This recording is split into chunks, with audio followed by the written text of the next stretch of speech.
তোর বাপেরও এই বদ্ধ অভ্যাস আছে। কোনটা? আপনাকে দেখে ভয় পাওয়ার অভ্যাস? দুর্গন্ধের রহস্য আমি উদ্ধার করে ফেলছি। এই যে ধরা পড়লে তোর বাপের বিড়ালের মতো পিটপিট করে তাকাই।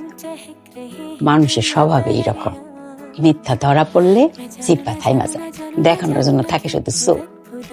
কি সব বলতেছেন আম্মা? কবে থেকে খাস? আচ্ছা যা, প্রশ্নটা সহজ করে দিতেছি, দিনে কয়টা? মানে আপনার মন মর্জি মতো আপনি যাই বলুন সব মেনে নিতে হবে আমাকে। আমি আর ছোট নাই আম্মা, আমার বয়স হয়েছে।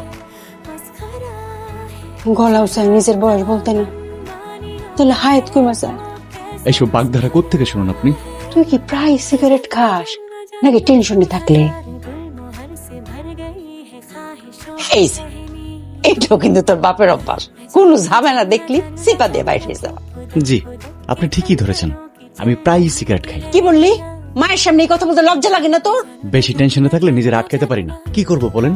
আর আমার জীবনে সবচেয়ে বড় টেনশন আপনি। আমি শিওর তুই মদও খাস। সিগারেট স্টেশন হইলে মদ হচ্ছে জংশন। তুই কি স্টেশনে না জংশনে? এই কই যাস? মদ খেতে চাই আম্মা, আজকে সারা রাত মদ খেয়ে ড্যাং ড্যাং করে নাচবো, আপনি নাচবেন?